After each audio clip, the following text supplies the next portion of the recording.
Um, Today we are going to look at, throughout this year, we've been looking at different episodes from the Gospel of John. And today we are going to focus on the title, Behold the Lamb of God. இன்னைக்கு நான் என்ன செய்ய போறேன் அப்படின்னா, இந்த வசனங்கள் ஊடே உங்களை கடத்தி சென்று பின்பு ஒரு 4 முக்கியமான கருத்துக்களை உங்களோடு நான் பகிர்ந்து கொள்ள போறேன். So what we're going to do today is take you through the text and then share 4 important points with you. இந்த டெக்ஸ்ட்ல என்ன இருக்கு அப்படிங்கறத நம்ம புரிஞ்சிக்கிறது ரொம்ப ரொம்ப முக்கியமான ஒரு காரியம். So it's very important to understand what is there in today's text. ஏன்னா நம்ம சிலர் கருத்துக்கள் சொல்லுவாங்க, ஆனா அந்த கருத்துக்கள் டெக்ஸ்ட்ல இருந்து எப்படி வருது, வேத பகுதியில இருந்து எப்படி வருது அப்படிங்கறத புரிஞ்சிக்கிட்டாதான் நம்ம இது உண்மையா அல்லது சரிதானா அல்லது தவறா அப்படிங்கறத நம்ம பார்க்க முடியும். Many people share the interpretation of the text, but only when we look at the text we will know if the interpretation is right or wrong. சில வேளை நம்ம இன்டர்பிரேட் பண்ணாம நேரா என்ன செய்வோம்னா அப்ளிகேஷனுக்கு ஜம்ப் பண்ணி போயிடுவோம். So many times we don't look at the interpretation but jump right to the application. So நம்ம இந்த டெக்ஸ்டை மிக கவனமாக நம்ம கவனிப்போம். So let's focus on the text today. இங்கே வேத புத்தகம் சொல்கிறது, மறுநாளிலே யோவான் இயேசு தன்னிடத்தில் வருவதை பார்த்து அப்படிங்கறத பார்க்கிறோம். We see in the text that the next day John saw Jesus coming towards him. இந்த அடுத்த நாள் அப்படிங்கிறது இயேசு கிறிஸ்து தன்னுடைய பொது ஊழியத்தை ஆரம்பிச்சு இரண்டாவது நாள். So the next day is the second day of the day when Jesus started his ministry. இப்ப இயேசு கிறிஸ்து அங்க யோவான் ஸ்நானகனுக்கு முன்னாடி தான் அல்லது அந்த கிரவுடுக்குள்ள தான் இருக்கிறார். So Jesus is in the crowd or just before John. இயேசு கிறிஸ்து இயேசு கிறிஸ்துவை பார்த்து யோவான் ஸ்நானகன் என்ன சொல்றாருன்னா, இதோ உலகத்தின் பாவத்தை சுமந்து தீர்க்கிற தேவாட்டுக்குட்டி அப்படின்னு சொல்றத பார்க்கிறோம். So John looks at Jesus and says, behold the Lamb of God who takes away the sins of the world. நான் அடிக்கடி சொல்ற விஷயம் என்னன்னா, நாம புதிய ஏற்பாட்டுல பார்க்கிற அனைத்து விஷயங்களுமே பழைய ஏற்பாட்டுல இருந்து வருகிறது என்பதை நான் அடிக்கடி சொல்லிட்டே இருக்கேன். I often say that what we see in the New Testament is already spoken of in the Old Testament. இங்கேயும் யோவான் இயேசு கிறிஸ்து உலகத்தின் பாவத்தை சுமந்து தீர்க்கும் தேவாட்டுக்குட்டி அப்படின்னு சொல்லும்போது, ஏசாயாவுல அடிக்கப்பட எடுத்துக்கொண்டு போகப்படுகிற அந்த ஆட்டுக்குட்டியை பத்தி சொல்றார் அப்படின்னு நம்ம எடுத்துக்கலாம். So when we see John saying, behold the Lamb of God who takes away the sins of the world, we can actually refer to Isaiah where he talks about the lamb being led to the slaughter. யாத்திராகமத்துல 12வது அதிகாரம் 3 ல இருந்து 6 வரைக்கும் நாம பார்க்கிற அந்த பஸ்கா ஆட்டுக்குட்டியை குறித்தும் அவர் பேசுகிறார் என்று நாம் எடுத்துக்கொள்ளலாம். We can also take it as the Passover lambs referred to in Exodus chapter 12 verses 3 to 6. இங்க இயேசு கிறிஸ்து சுமக்கிறார் என்பதை நம்ம எப்படி பார்த்துக்கணும்னா, அவர் சுமந்து தீர்க்கிறார், அதாவது ரிமூவ் பண்றாரு, முற்றிலுமாக அகற்றுகிறவராக இருக்கிறார், பாவத்தை அகற்றுகிறவராக இருக்கிறார் அப்படின்னு சொல்லி எடுத்துக்கொள்ளலாம். So when we say that he took on the sins of the world, we can look at it as he not only took it on but he removed it totally. நாம வேத புத்தகத்துல இருக்கிற உருவகங்கள் இருக்குங்களா, இயேசு கிறிஸ்து தேவ ஆட்டுக்குட்டி, அப்புறம் இயேசு கிறிஸ்து திருடனை போல எந்த நாளி அப்படின்னு தெரியாத அந்த நேரத்துல வருவார் அப்படிங்கிற உருவகங்கள், ஃபிகர் ஆஃப் ஸ்பீச்சை நாம மிக எச்சரிக்கையோட இன்டர்பிரேட் பண்றது ரொம்ப முக்கியம். So it's very important to interpret the figures of speech given in the Bible very very carefully. இயேசு கிறிஸ்து தேவ ஆட்டுக்குட்டின்னா அவருக்கு 4 கால் இருக்குன்னு புரிய கூடாது. So just because Jesus is referred to as the Lamb of God, you shouldn't think he has 4 limbs. நம்ம அப்படியே லிட்டரலா நம்ம எடுத்துக்கொள்ள கூடாது. It should not be taken literally. அதே நேரத்துல ஓவரா அலகரைஸ் பண்ணிட கூடாது.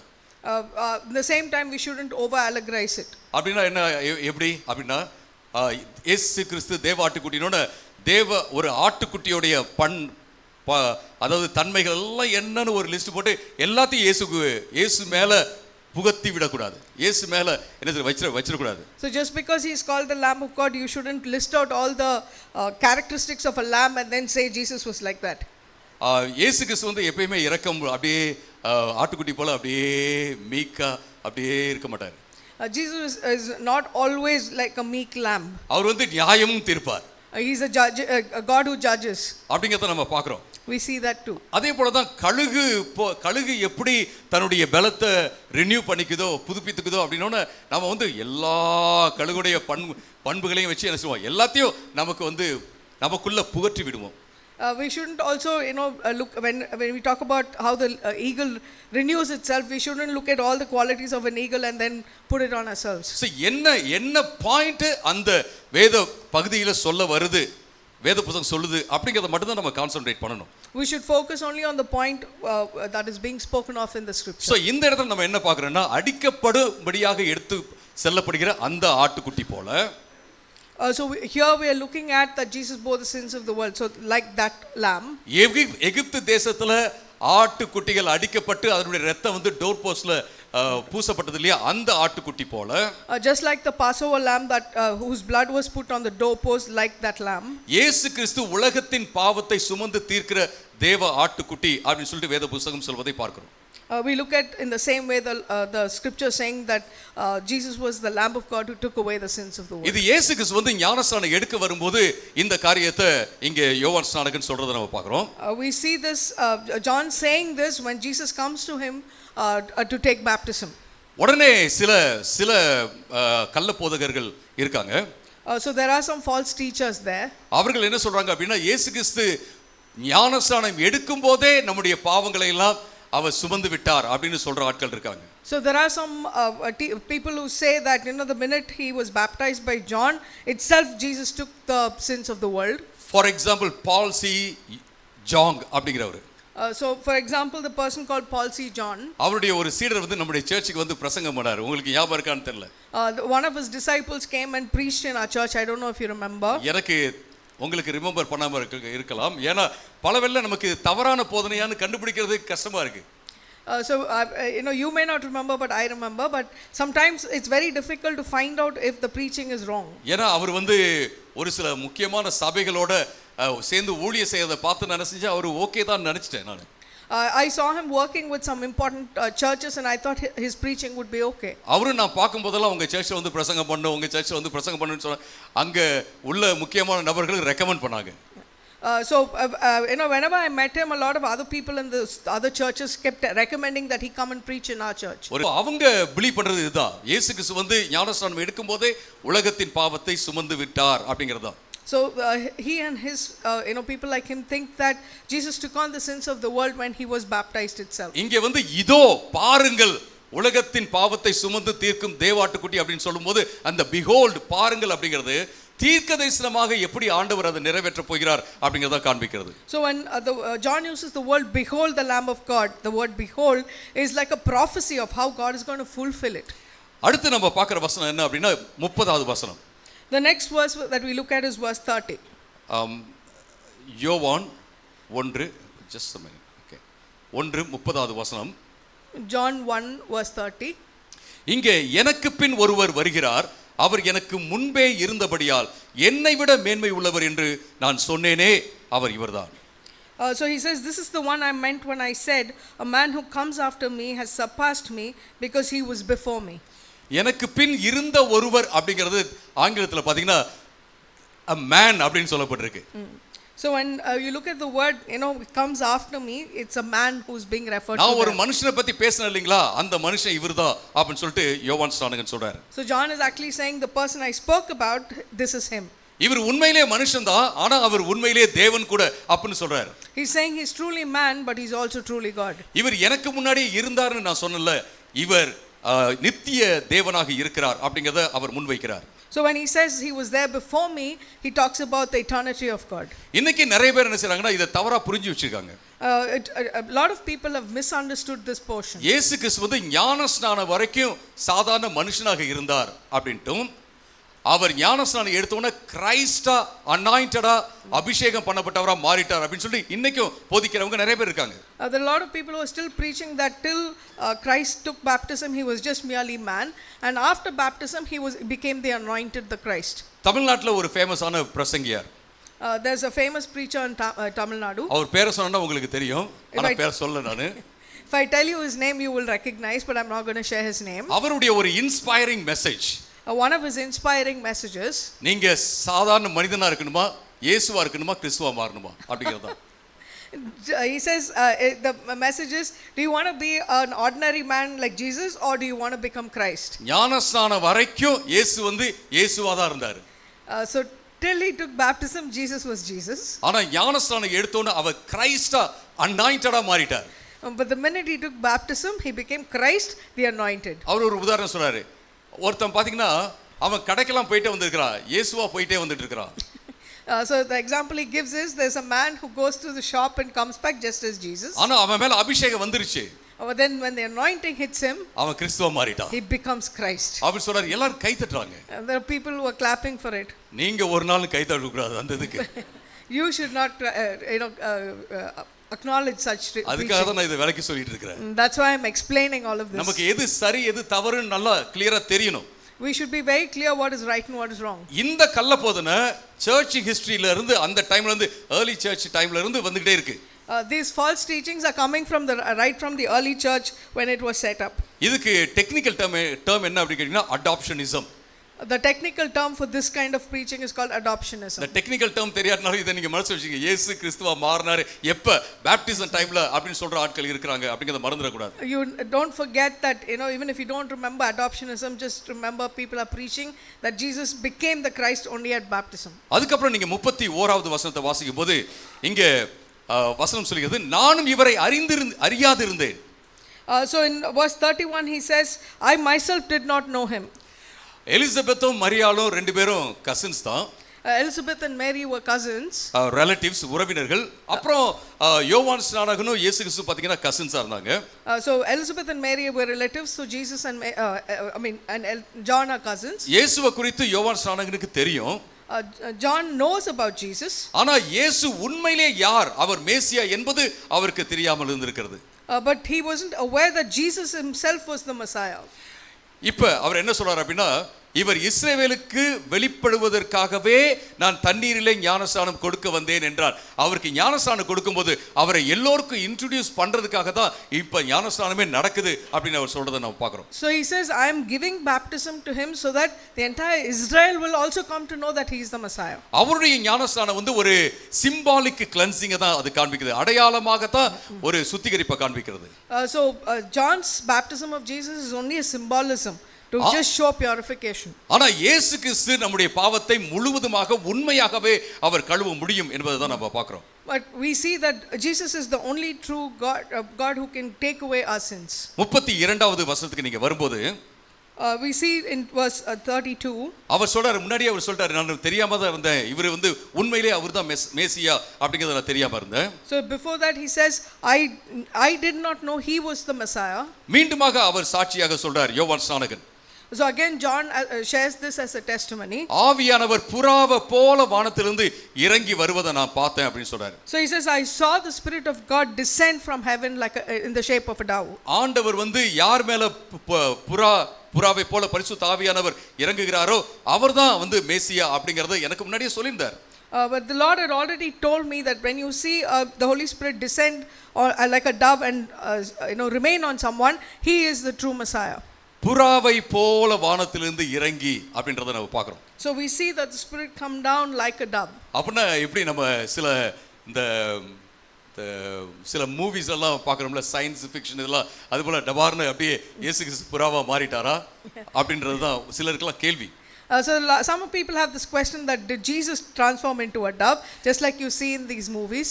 அந்த மூமெண்ட், அதாவது பரிசுத்த ஆவியானவர் இறங்கி வந்த அந்த இறங்கி வரும் அந்த செயல் வந்து புறாவை போல இருந்தது அப்படின்னு அவர் சொல்றாரு. So at the moment when the Holy Spirit came down, he looked like a dove just descending from heaven. ஆனா நீங்க லூக்கா 33வது அதிகாரம் 22வது வசனத்துல புறாவின் தோற்றத்திலேயே இயேசு கிறிஸ்து என்ன செய்றாரு, அதாவது பாடிலி ஃபார்ம்லயே இறங்கி வந்தார்னு சொல்லிட்டு லூக்கா சொல்றத பார்க்கிறோம். In Luke chapter 3 verse 22 you see that the Spirit came down in the form of like a dove. இத நம்ம எப்படி புரிஞ்சிக்கிறது? How do we understand this? இந்த பாடிலி ஃபார்ம் அப்படிங்கிற அந்த கிரேக்க பதத்தை வந்து பாடிலி ஃபார்ம், அதாவது ஒரு சரீர தோற்றத்தில் அப்படின்னு நம்ம டிரான்ஸ்லேட் பண்ணலாம். So how do we interpret the bodily form? It could be like a real visible form. தத்ரூபமாக அப்படின்னு என்ன செய்யலாம், நம்ம டிரான்ஸ்லேட் பண்ணலாம். Sorry, தத்ரூபம்னா நிஜமா, really in a visible way. Yeah, so it was like a real or visible way. So தத்ரூபம் இல்லையா? Okay.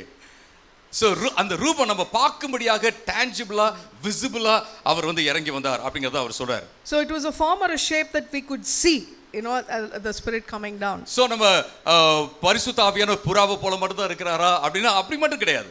So does it mean the Holy Spirit is like a dove? No, not so. புறாவை போல மட்டும் தான் இறங்கி வராரா அப்படி மட்டும் கிடையாது. Does he come down only like a dove? Not so.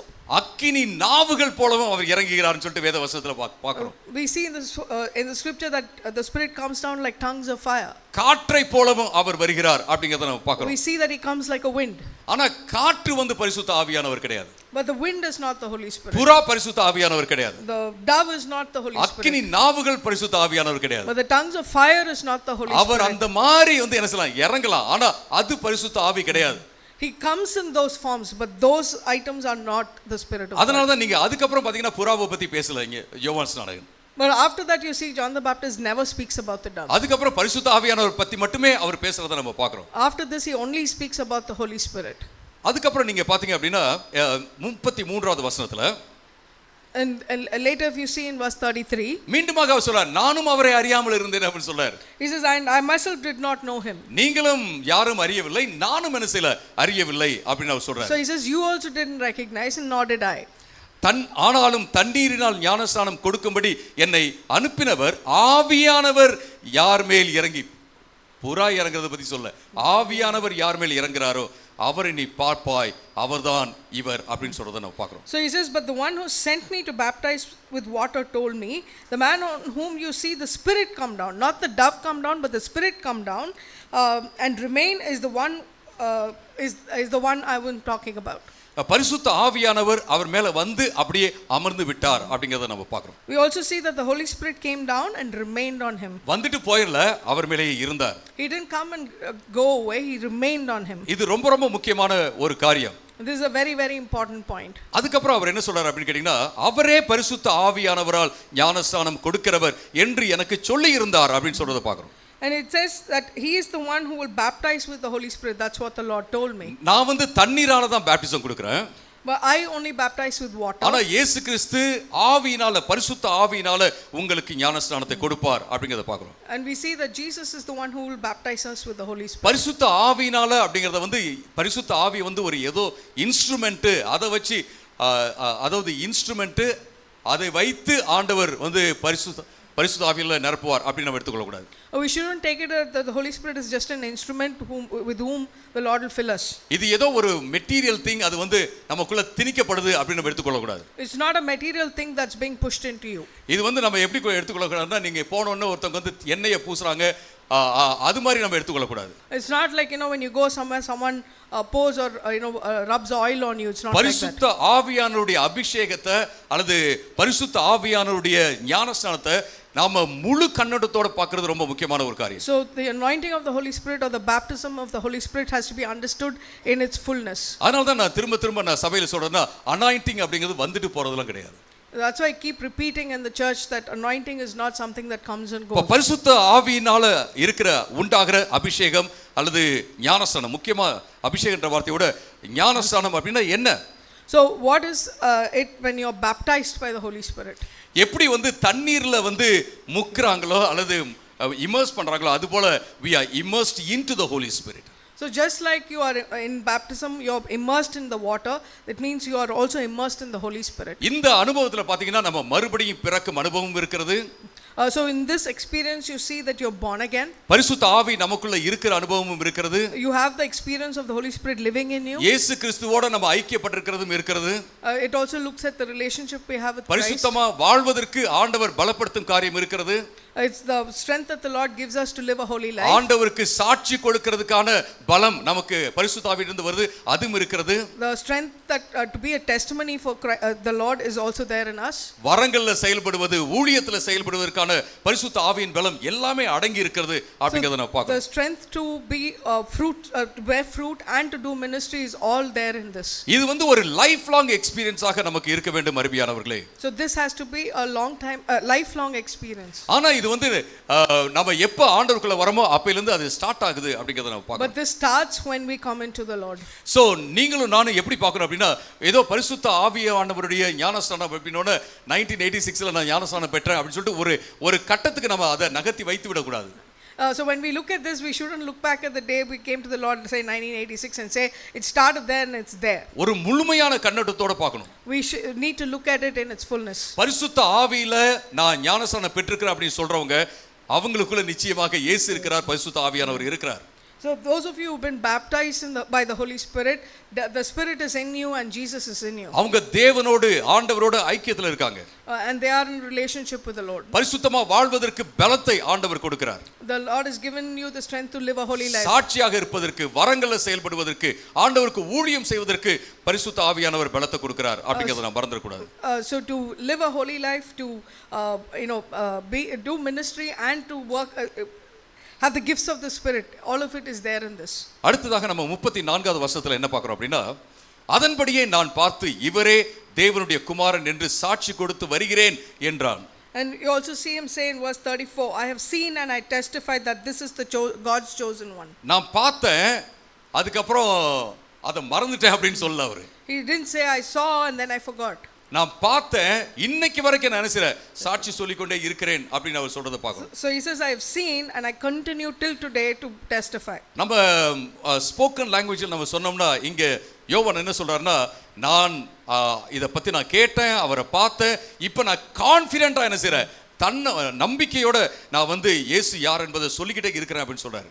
If we have to say it in simple words, it is like I saw, I understood for myself who he is and now I am testifying. எத்தனை பேருக்கு ஆண்டவர் தரிசனத்தை கொடுத்திருக்கார் தெரியுங்களா? Do you know to how many people the Lord has given vision? சிலர்லாம் வந்து இயேசு கிறிஸ்து சிலுவையில தொங்கறத அப்படியே தரிசனமா பார்த்திருக்காங்க. Many people have seen a vision of Jesus actually hanging on the cross. சிலருக்கெல்லாம் ஆண்டவரே வந்து பேசி இருக்கிறார், குரலை கேட்டிருக்காங்க. Some people have heard the voice of God.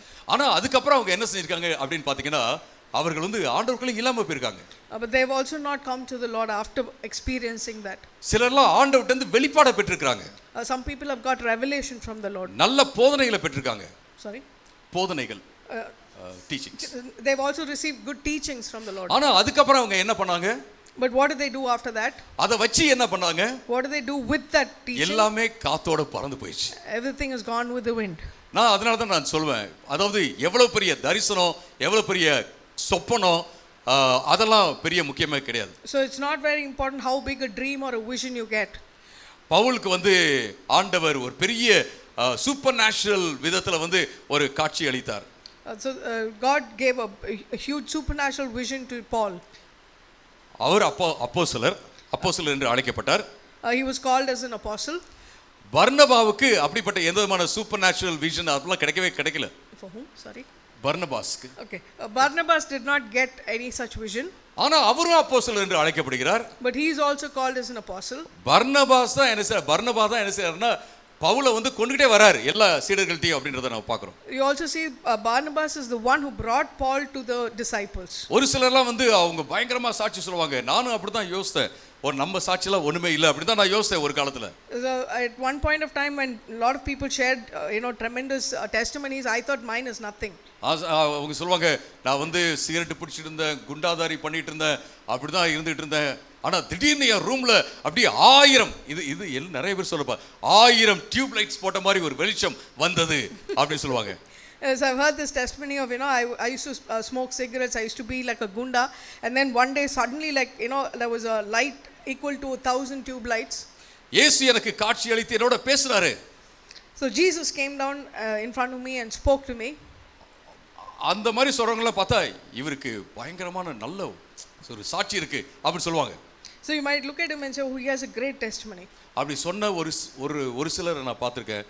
நிறைய பேர் சொல்லியிருக்காங்க அவங்களாம் ஆண்டவருக்குள்ள தான் இருக்காங்க, ஒரு சிலர் ஆண்டவருக்குள்ளே இல்லை. So a lot of people I've heard give testimonies like that. Many are in the Lord, but a few like that who spoke like that are not in the Lord now. நான் நிற்கிறது என்னுடைய ஸ்ட்ரெங்த்ல இல்ல, ஆண்டவருடைய கிருபையினால தான். I am here today not in my own strength but by the grace of God. ஆனா நான் என்ன சொல்ல வரேன்னா, அந்த சொப்பனத்தை வைத்தோ அல்லது காட்சியை வைத்தோ இவர் வந்து பரிசுத்தமானவர் அல்லது பரிசுத்தல குறைவானவர் அப்படிலாம் சொல்லிடவே முடியாது. So you cannot look at the vision or a dream that someone gets and say, oh, they are righteous or they are not.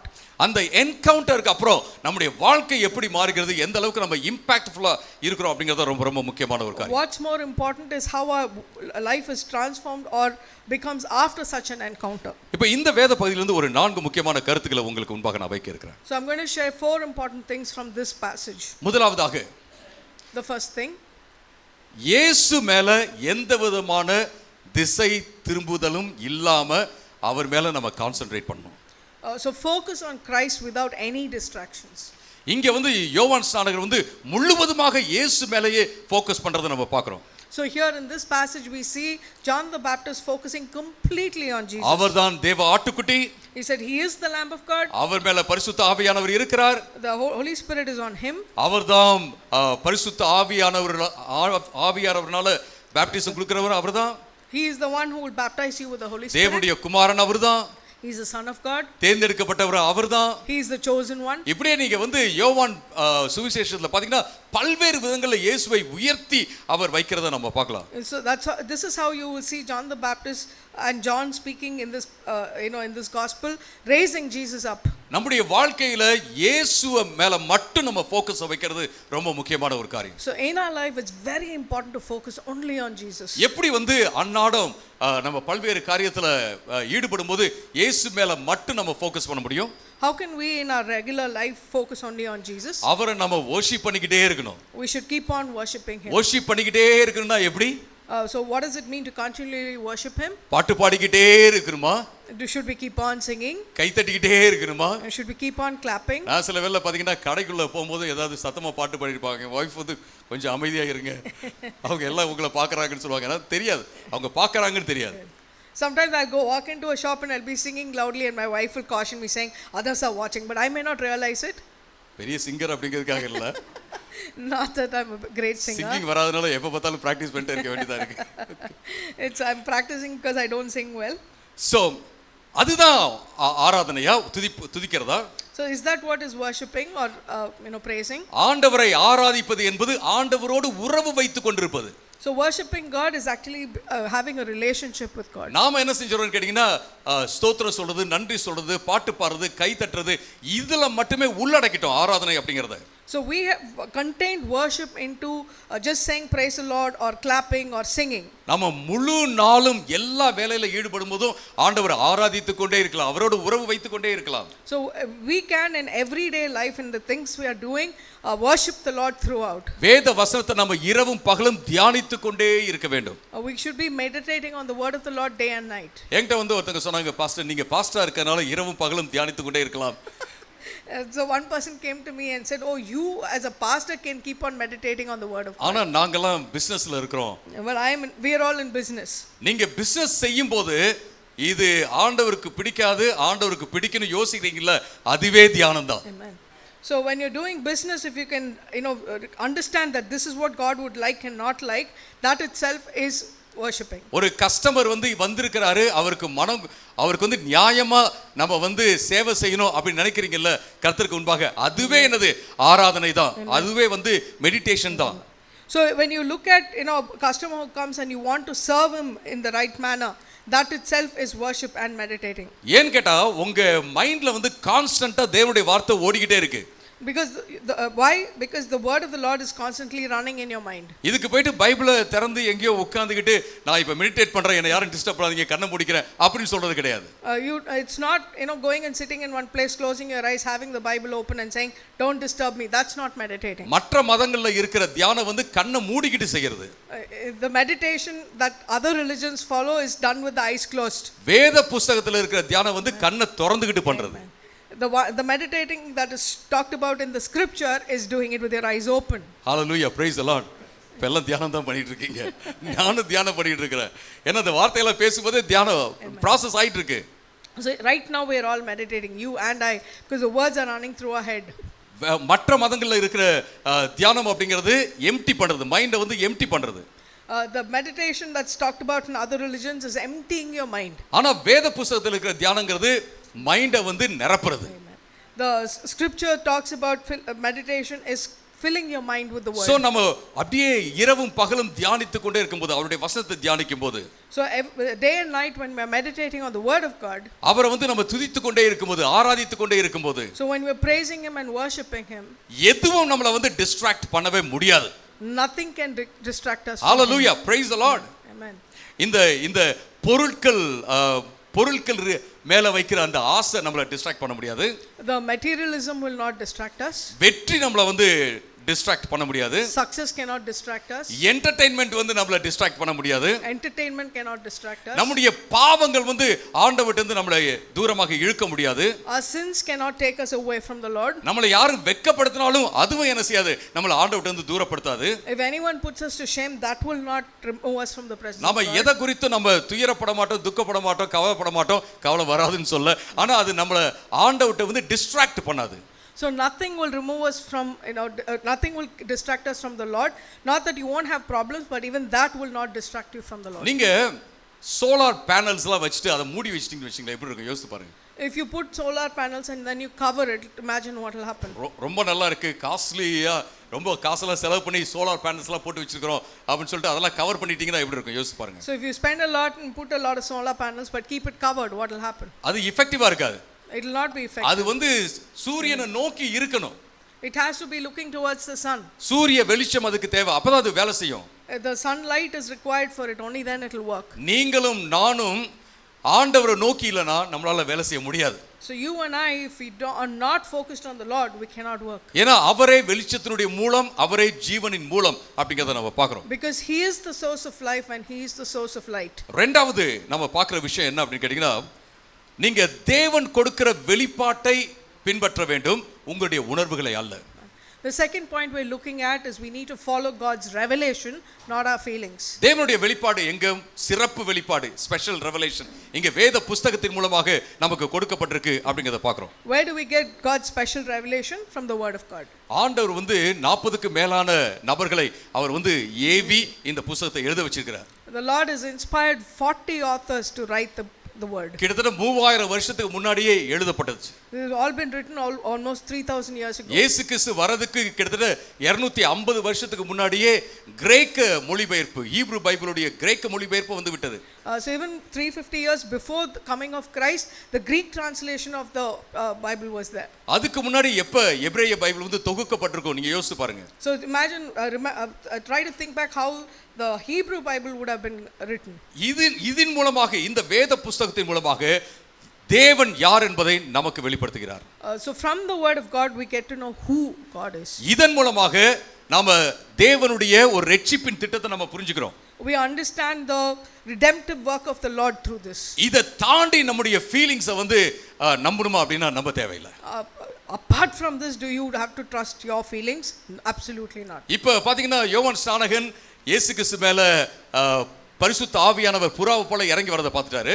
So John the Baptist now has seen the Holy Spirit descend like a dove on Jesus. முன்னாடியே வந்து தேவன் சொல்லிட்டாரு, யார் மேல பரிசுத்த ஆவி இறங்குறாரோ அவர்தான் வந்து தேர்ந்தெடுக்கப்பட்டவர், தேவனுடைய குமாரன் அப்படிங்கறத தெரிஞ்சுக்க அப்படின்னு சொல்லிட்டாரு. So John says, I already know because the Lord has told me that the one whom the Holy Spirit descends on is the Son of God and the chosen one. இப்ப கான்ஃபிடென்ட்டா பேசுறாரு, இவர்தான் அவர் அப்படி சொல்றாரு. So now he's very confident in recognizing Jesus and calling out to people saying he is the one.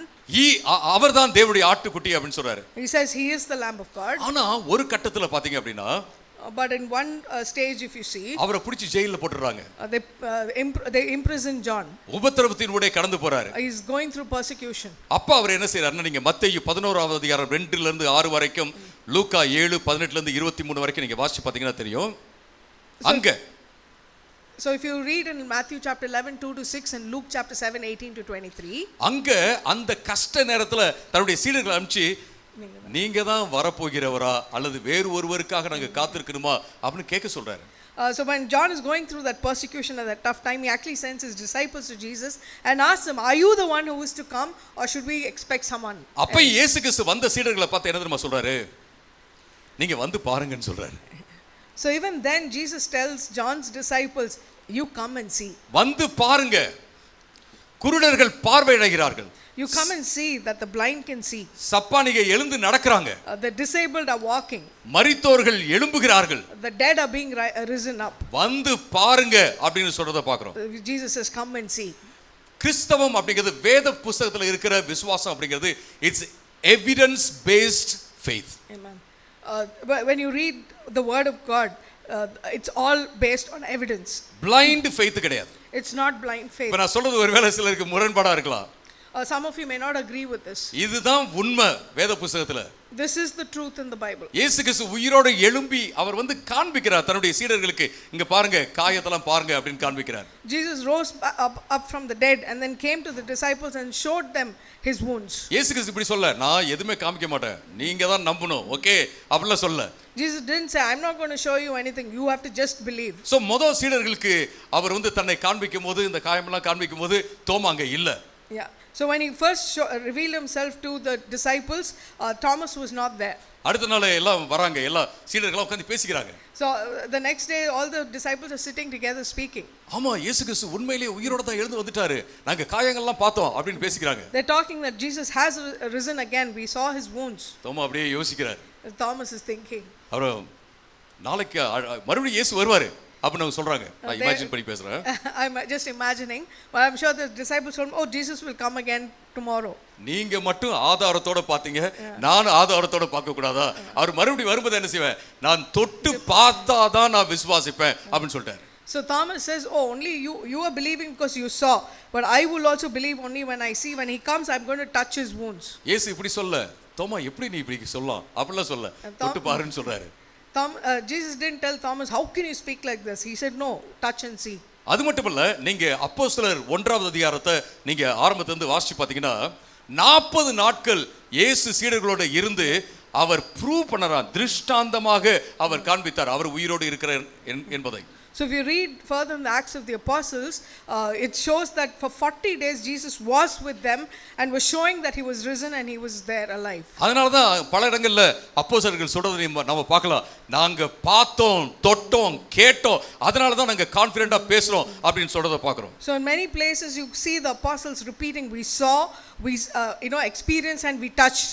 That's why we are speaking with confidence. ஆனா இன்னைக்கு இயேசுவை தொடுவதற்கு பார்ப்பதற்கு நமக்கு வேத புத்தகம் கொடுக்கப்பட்டிருக்கிறது அருமையானவர்களே. So today we have the word of God to see and touch the Lord. என்ன வந்தாலும் சரி நாம இந்த வெளிப்பாடு வேத புத்தகத்தை நம்புவது மிக முக்கியமான காரியம். So it's very important that we believe in the word of God no matter what comes against us. அப்ப நம்முடைய ஃபீலிங்ஸ் என்ன?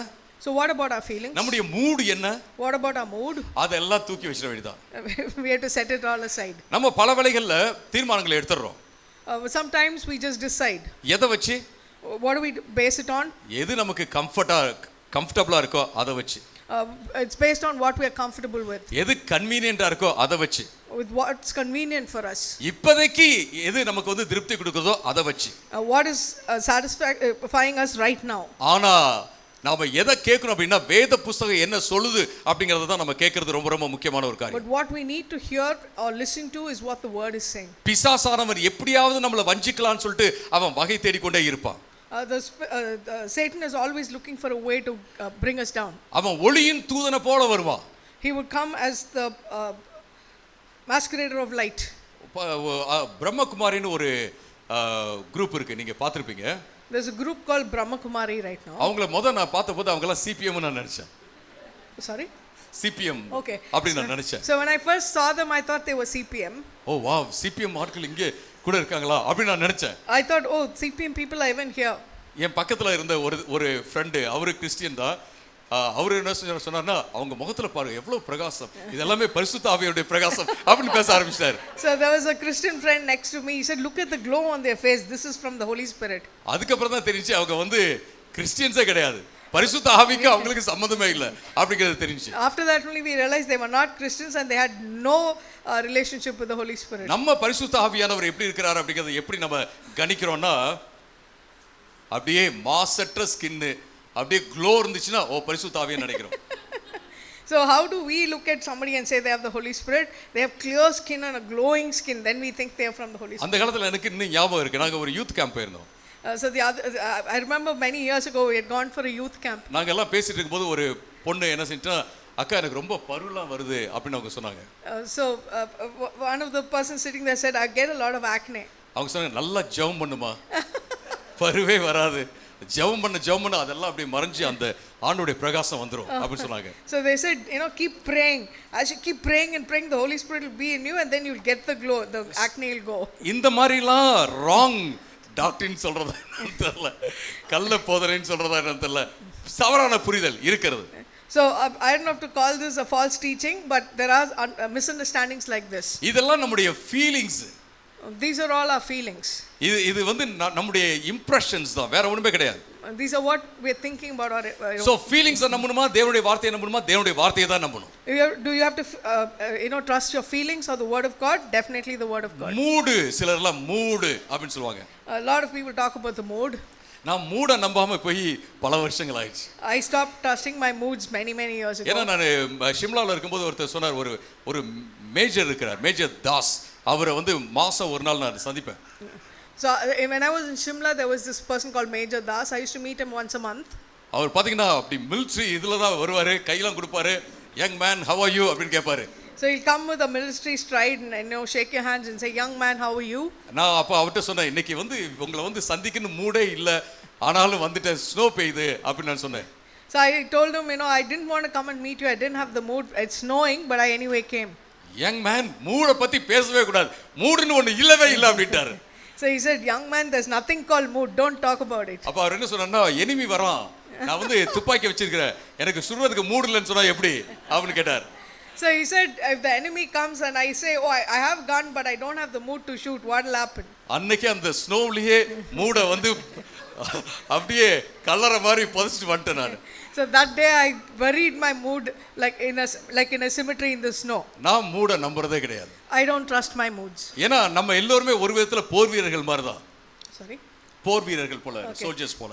So I don't trust my mood because we are all like soldiers. இன்னைக்கு mood இல்லன்னு சொல்லி நான் படுத்துட்டேன்னா என்ன ஆகுறது சொல்லுங்க பார்க்கலாம்.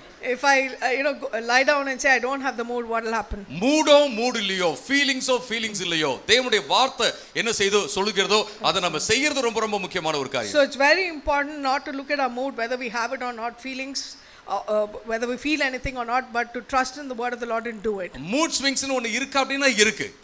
Are there mood swings? Yes, there is. Emotional problems ஒன்னு இருக்கா? இருக்கு. Are there emotional problems? Yes. ஆனா அதையெல்லாம் மேற்கொள்வதற்காக தான் இயேசு கிறிஸ்து உதவி செய்றார். Amen. The Lord gives us the strength to overcome all of this. எல்லாவற்றையும் மேற்கொண்டு நம்ம ஆண்டவருடைய சித்தத்தை செய்வதற்காக தான் இயேசு நமக்கு உதவி செய்றார் அப்படிங்கறத நம்ம பார்க்கிறோம். We see that the Lord helps us to overcome all of this and to fulfill his will. அடுத்து நம்ம என்ன பார்க்கறோம்னா, நாம வந்து நம்முடைய அடையாளத்தை மையமாக வைத்த ஒரு தாழ்வு மனப்பான்மை பலருக்கு இருக்கு. அதை நம்ம போக்க வேண்டும். So the next thing we're going to look at is how do we overcome the inferiority beliefs or the wrong beliefs we have based on our identity. யோவான் சொல்றாரு இயேசுவை பத்தி, அவர் எனக்கு முன்பாகவே இருந்தாரு அப்படினு சொல்றத நம்ம பார்க்கிறோம். So we see John saying Jesus was there before him. இன்னொரு இடத்துல யோவான் சொல்றாரு அவர் பெருக வேண்டும் நான் சிறுக வேண்டும் என்று சொல்றத நம்ம பார்க்கிறோம். In another place we see John saying Jesus has to increase and I have to decrease. நம்மை குறித்த ஒரு ஆரோக்கியமான கண்ணோட்டம் நமக்கு இருக்கிறது ரொம்ப முக்கியம்.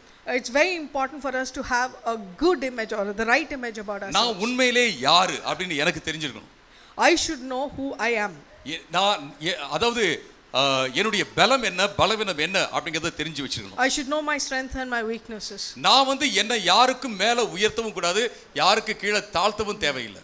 I don't have to feel superior to anyone, nor do I need to feel inferior to anyone. நான் என்ன யாரோடையும் கம்பேர் பண்ண தேவையில்லை. I don't have to compare myself with anyone. யாரோடையும் நான் காம்படிஷன்ல இருக்க தேவையில்லை. I don't have to compete with anyone. எல்லாருக்கும் மேலாக இருக்கிறவர் இயேசு கிறிஸ்து. Hallelujah, praise the Lord. Jesus is above all of us. இங்க யாராவது ஒருத்தங்க நான் எவ்வளவு பெரிய ஆளாக்கும் அப்படி சொன்னா நாம சொல்ல போறோம் இயேசு உங்களை காட்டிலும் பெரியவராக இருக்கிறார்.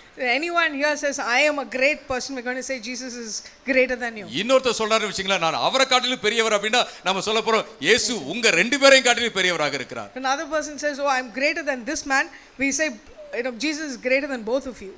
அருமையானவர்களே, அந்த ஒரு ஹெல்தி பெர்ஸ்பெக்டிவ் நமக்கு இருக்கிறது ரொம்ப ரொம்ப முக்கியமான ஒரு காரியம். So it's very very important that we have a healthy view and perspective about ourselves. நீங்க ஒரு நாளும் இப்படி ஃபீல் பண்ண தேவையில்லை. நீங்க வந்து உங்க தாளந்துல வந்து குறைவு உள்ளவங்க, உங்களை மக்கள் ஏற்றுக்கொள்ளல, உங்களுக்கு திறன்கள்லாம் இல்ல அப்படினு யோசிக்கவே தேவையில்லை. You don't have to ever think in your life that you are not equal to someone or you are less talented or less gifted or less accepted. யோவான் ஸ்நானகன் பார்க்கிறதுக்கு வந்து ஒரு பிரமாதமான ஆளெல்லாம் கிடையாது. John the Baptist was not some very handsome person to look at. இன்னைக்கு சிலர்லாம் வேட்டிலாம் கட்டிட்டு பயங்கர ஹேண்ட்ஸமா இருக்காங்க. என்னை சேர்த்தா சொல்றேன். ஓகே, யோவான் ஸ்நானகன் அப்படிலாம் இல்ல. John the Baptist was not like that. Not very. அவரை நம்மளாம் பார்த்து இருந்தோம்னா போயிட்டு கொஞ்சம் நீங்க கொஞ்சம் க்ரூம் பண்ணிட்டு வரீங்களா அப்ப நம்ம சொல்லிருப்போம். If we had seen him, we would have told him, go and groom yourself a bit. ஆனா அவர் வந்து செலிபிரிட்டி பிரீச்சர் மாதிரி தான் இருந்தார். அவரை தேடி நிறைய பேர் வந்தாங்க. But he was like a celebrity preacher because many people came looking for him. ஆனா அவர் வந்து எல்லோரையும் தன்னை நோக்கி கொண்டு வரவில்லை, இயேசுவை நோக்கி கொண்டு போறார். He never pointed people to himself, but he always pointed people to Jesus. நாம வந்து எல்லோருக்கும் தெரிய வரலாமா? தெரிய வரலாம், ஒன்றும் பிரச்சனை இல்லை. Can we become famous? Can people know us? Yes. ஆபிரகாமை பார்த்து ஆண்டவர் சொன்னார், I'll make your name great ன்னு சொன்னார். Jesus told, God told Abraham, I'll make your name great. ஆண்டவர் வந்து நம்முடைய பேரை பெருசாக்கலாமா? ஆக்கலாம். Can God make your name great? Yes, he can. நீங்க டெய்லி டிவில வரலாமா? வரலாம். Or can you come on TV every day? Oh yes, you can. ஆனா நம்ம எல்லோரும் சேர்ந்து ஒரு காரியத்தை மனசுல வச்சுக்கணும், நம்ம இயேசுவை மட்டுமே மற்றவங்களுக்கு காண்பிக்க வேண்டும். அருமையானவர்களே, all of us should remember one thing, that no matter what, we should always point people to Jesus. இது ரொம்ப ரொம்ப முக்கியமான ஒரு காரியம். This is a very very important thing. நம்முடைய மதிப்பு, நம்முடைய தகுதி எல்லாமே இயேசு கிட்ட இருந்து வருது. Amen. Our worth, our identity and everything comes from Jesus. ஆண்டவர் உங்க ஒவ்வொருத்தருக்கும் ஒரு சிறப்பான தனித்துவமான நோக்கத்தை வச்சிருக்காரு. The Lord has got a very individualistic and important purpose for each one of you. நான் யாரை போல இருக்க தேவையே கிடையாது. I don't need to be like anyone else. நான் யாரை போல இருக்கவே தேவையில்லைன்னா அதுவே ஒரு பெரிய விடுதலை, தெரியுங்களா? Just knowing that I don't have to be like anyone is a big freedom. அதனுடைய மதிப்பு எப்படி எந்த அளவுக்கு உங்களுக்கு புரியுதுன்னு தெரியல. I think நிறைய பேர் நாட் பண்றீங்க, ஆமா ஆமா அப்படின்னு சொல்றீங்க, உங்களுக்கு புரிஞ்சிருக்கு. I don't know how worthy that is, but many of you are nodding your head and I understand that you believe it, understand it. நம்ம யாரை போல இருக்க தேவையில்லை, யாரோடையும் கம்பேர் பண்ண தேவையில்லை. ஆண்டவர் நமக்கு தனித்துவமான மதிப்பை கொடுத்துக்கிறார் அப்படிங்கிறது ஒரு விடுதலை கொடுக்கும் ஒரு கான்செப்ட். அது வேத புத்தகத்திலிருந்து வருகிறது. The fact that we don't have to be like anyone, not compare with anyone, gives us such a great freedom, and the fact that God has got a specific purpose for each one of us is such a freeing thing. இருட்டுல ஒரு diamond இருக்குன்னு வெச்சுங்களா. If there is a diamond in the dark, வெளிச்சமே இல்ல, there is no light. நல்ல விலையேற பெற்ற ஒரு diamond என்ன செய்யுதுன்னா ஒரு வைரம் வந்து அந்த ரூம்க்குள்ள கிடக்குது.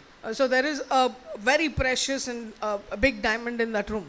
நீங்க அதை எடுத்து பாத்தீங்கன்னா அது ஒண்ணுமே தெரியாது, ஏதோ ஒன்னு கல்லு மாதிரி இருக்கு அப்படிதான் நினைப்பீங்க. If you picked it up and looked at it, you would think it was just a stone. ஆனா நீங்க வேற எதுக்கோ தேடுறதுக்காக டார்ச் லைட்டை வச்சு அடிக்கிறீங்கன்னு வெச்சீங்களா. But if you're searching for something else with a torch light, அது அந்த டைமண்ட் மேல விழுந்தோட அப்படியே ஷைன் ஆகும். But when the light falls on the diamond, it will actually shine. நாம ஏதோ தேடுறோம், ஆனா ஏதோ ஒண்ணு நமக்கு தென்படுது அப்படி சொல்லி பாத்தீங்கன்னா அது diamond. You are searching for something, but what you see that shining is the diamond. ஒரு வெளிச்சம் ஒரு வைரத்தின் மேல வீசும்போது தான் அதனுடைய மதிப்பை நாம புரிஞ்சிக்க முடியும். So only when light falls on the diamond we realize its worth. அதே போல இயேசு கிறிஸ்துவினுடைய வெளிச்சம் நம்ம மேல வீச தான் நம்முடைய மதிப்பு வந்து கூடும், அதனுடைய மதிப்பை வந்து நாம புரிஞ்சிக்க முடியும். அருமையானவர்களே, so in the same manner, only when the light of Jesus falls on us, we start shining like the diamond, and we will also know our worth, and our worth increases. நான்காவதாக கடைசியாக, the last and fourth point, இயேசு கிறிஸ்துவை உலகத்தின் நம்பிக்கையாக பாருங்கள்.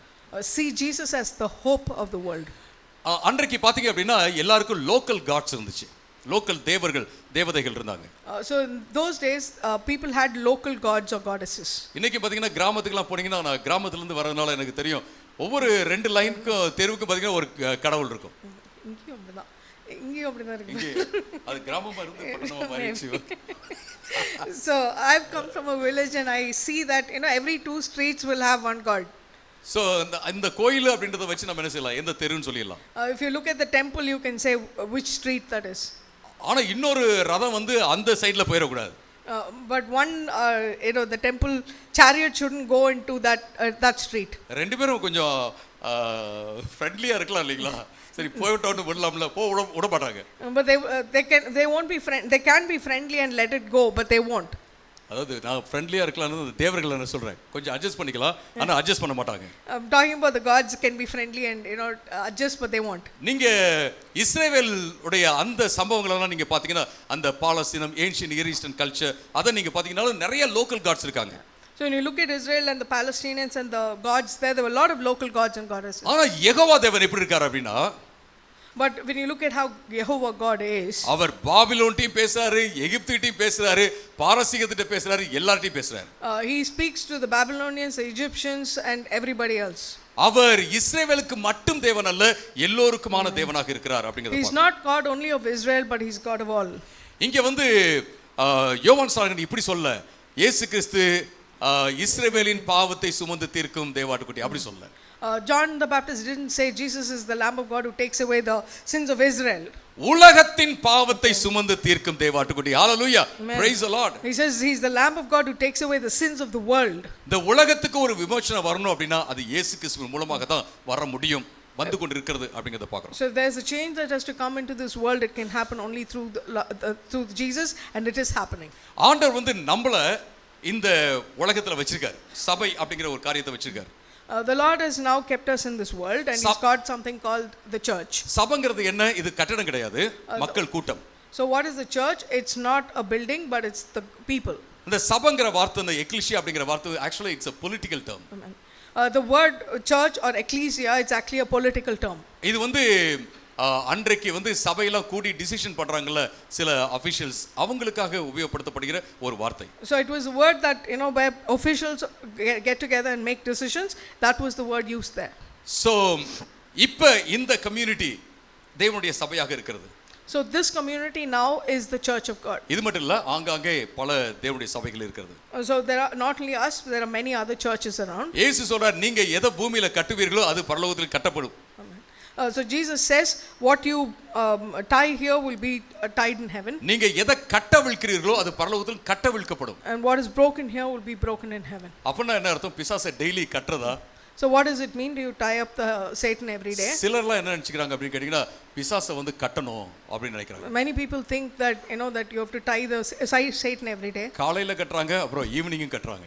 They tie him in the morning and the evening. கட்டு சரியா விழலன்னு நினைக்கிறேன். காலையில கட்டறா, அப்புறம் மறுபடியும் அது அவுத்துக்கிட்டு வந்துறானாட்டுக்கு. I think they didn't tie it because he seems to come out of it every day. ஆக்சுவலா இதுக்கு அது அர்த்தம் அல்ல. This is not the meaning for that. இது இன்னொரு விதத்துல சொல்ல போனா, the decision you make in my name, in line with my will be recognized, approved by God in heaven. அதான் நீங்க என்னுடைய நாமத்துல என்னுடைய சித்தத்தின்படி இங்க என்ன டிசிஷன் பண்றீங்களோ, செய்வதற்கோ செய்யாம இருக்கிறதுக்கோ அதை நான் என்ன செய்றேன்? ஆமோதிக்கிறேன் அப்படின்னு சொல்லிட்டு ஆண்டவர் சொல்வதை பார்க்கிறோம் அருமையானவர்களே.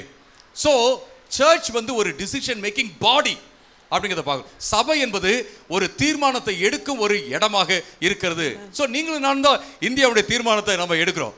So you and I are the ones who take decisions in India. என்ன இப்படி சொல்றீங்களே, நாங்களே பாவம் போல உட்கார்ந்திருக்கோம்னு சொல்றீங்களா? Okay, you are saying this, we looking, we are not that. அப்படி இல்ல, நம்ம ஜெபம் பண்ணும்போது ஒரு ஆளை நம்ம ஆண்டவருக்குள்ள கொண்டு வந்து இந்த ஆள் மூலமாக சேலம் மாறும் அப்படி நம்ம அவங்களை கொண்டு வரோம் இல்லைங்களா, ஆண்டவர் ராஜ்யத்தில் கொண்டு வரோம்ல, அது எல்லாமே வந்து பிசாசுடைய ராஜ்யத்து மேல நாம போடுற அடி அப்படிங்கறத பார்க்கறோம். So when we pray and also when we bring souls to the kingdom of God, it is us hitting at the kingdom of Satan. ஒரு சபை அப்படிங்கிறது ஒரு பாலைவனத்துல, வறண்டு போன பாலைவனத்துல இருக்கிற ஒரு சின்ன குளம் போல, தண்ணீர் குளம் போல அல்லது தண்ணீர் ஊற்று போல. So the church is like an oasis in a barren desert. நாம இந்தியாவுக்கு ரொம்ப ரொம்ப important. So we are very very important for India. சபை வந்து உலகத்துக்கு ரொம்ப important. The church is very very important for the world. சபை தான் தேவனுடைய ராஜ்யத்தை கொண்டு வருது இந்த உலகத்துக்கு தேவனுடைய உதவியோட. The church is whom brings the kingdom of God to the earth with the help of God. So இந்த உலகத்துக்கே நம்பிக்கை யார் அப்படினா இயேசு கிறிஸ்து அப்படிங்கறத நாம மறந்துட கூடாது. So we need to not ever forget that Jesus is the one who is important. தோமா வந்து கேரளாவுக்கு சுவிசேஷத்தை கொண்டு வந்தார். So we see that Saint Thomas brought the gospel to Kerala. அவர் வந்து ராஜாவாலாம் வரல. He didn't come as a king. பணக்காரராக எல்லாம் பணத்தெல்லாம் தூக்கிட்டீங்க வரல. He didn't come with wealth. இயேசுவுடைய சீடராக வந்தார். He came as a disciple of Christ. சுவிசேஷத்தை பிரசங்கம் பண்ணார். He shared the gospel. ஆண்டவருக்குள்ள நிறைய பேரை கொண்டு வந்தார். He brought a lot of people to the kingdom. அவரை என்ன செஞ்சாங்க? கொன்னாங்க. They killed him. கேரளாவுக்கு வந்தாரு. கேரளாவுல இருந்து தமிழ்நாட்டுக்கு வந்தாரு, கொன்னுட்டாங்க. பேசாம கேரளாவிலே இருந்திருக்கலாம்னு நினைக்கிறேன். அப்படி இல்ல. He came to Kerala and then he came to Tamil Nadu and they killed him here. Maybe he should have stayed back in Kerala, but not like that. ஒருத்தர் சொன்னார், ஐ திங்க் ஏன் தமிழ்நாடுக்கு வந்தாருன்னு தெரியல அப்படின்னு சொல்லிட்டு. அப்படிலாம் இல்லை, அங்கே கொல்லல, இங்கே வந்தாரு, இங்கே கொண்டுட்டாங்க அப்படிங்கிறத பார்க்குறோம். So we see, one person asked why did he come to Tamil Nadu, but that's not it. He came to Kerala and then he came to Tamil Nadu and he had to die here. இன்னைக்கு Syrian churches, அப்புறமேட்டு பார்த்தீங்கன்னா Marthoma churches, நாங்கெல்லாம் தோமாவுடைய வழியில வரோம் அப்படின்னு இன்னைக்கு சொல்றாங்க. You see the Syrian and the Marthoma churches today say we are walking in the way that Thomas showed us. அடுத்து நீங்க வில்லியம் கேரியை எடுத்துக்கொள்ளலாம். We also can look at William Carey. அவருக்கு பேரே என்ன அப்படின்னா ஃபாதர் ஆஃப் மாடர்ன் மிஷன்ஸ் அப்படிங்கிற பேர் தான். He was called the father of modern missions. பெங்கால்ல Serampore அப்படிங்கிற இடத்துக்கு அவர் வந்தாரு. He came to Serampur in Bengal. 1793ல He came in 1793. சுவிசேஷத்தை கொண்டு வந்தாரு. He brought the gospel. அவர்தான் பைபிளை வந்து பெங்காலி லாங்குவேஜ்ல டிரான்ஸ்லேட் பண்ணாரு. He was the first one to translate the Bible into the Bengali. சான்ஸ்கிரிட்ல மற்றும் பல்வேறு லாங்குவேஜஸ்ல அவர் வந்து டிரான்ஸ்லேட் பண்ணாரு. He also translated the Bible into Sanskrit and many other languages. அது மட்டுமல்ல, அவர்தான் நியூஸ் பேப்பர்லாம் பிரிண்ட் பண்ணாரு. He was the first person to print newspaper. School start பண்ணாரு பெங்கால்ல. He started schools in Bengal. சத்தி அப்படி நீங்க கேள்விப்பட்டிருப்பீங்க. அதாவது கணவன் இறந்தால் அவனோடு கூட சேர்ந்து பெண்ணும் மனைவியும் உடன்கட்டை ஏறணும் அப்படிங்கிற அத வந்து அதுக்கு எதிராக பேசினாரு. He was also the one who spoke against sati, where the wife had to die on the husband's funeral pyre. அவர் சுவிசேஷமும் கொடுத்தாரு, அதே நேரத்துல பல்வேறு விதங்கள சமுதாயத்தை அவர் சேஞ்ச் பண்ணாரு. So he not only shared the gospel but he did a lot to bring the community up. முத Hindi லாங்குவேஜ்க்கு grammar கண்டுபிடிச்சது யாருன்னு தெரியுங்களா உங்களுக்கு? Do you know who brought grammar into the Hindi language?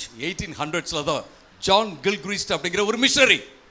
It was John Gilchrist, a missionary in 1800s. இதுக்கு முன்னாடி ஹிந்துஸ்தானி அப்படின்னு அழைக்கப்பட்ட அந்த லாங்குவேஜ்க்கு அவர் வந்து கிராமர், மாடர்ன் கிராமரை வந்து அவர் உருவாக்கினார் அப்படிங்கறத பார்க்கிறோம். So Hindi was called Hindustani earlier and he brought modern grammar for that. நாம மனசுல இதை வச்சுக்கணும், ஆண்டவராகிய இயேசு கிறிஸ்து தான் இந்தியாவுக்கு நம்பிக்கை, இந்த உலகத்துக்கு நம்பிக்கை, வேற யாரும் கிடையாது. So we should understand that Jesus is the one we trust for India and for the world. சுவிசேஷத்தை கொடுப்போம், we'll share the gospel. நம்ம என்னென்ன வழியிலலாம் நம்முடைய தேசத்தை மாற்ற முடியுமோ அதுக்கு நம்ம உழைப்போம். So in whatever ways we can change our country, we will work. ஆண்டவர் நிச்சயமாக ஆசீர்வதிப்பார்.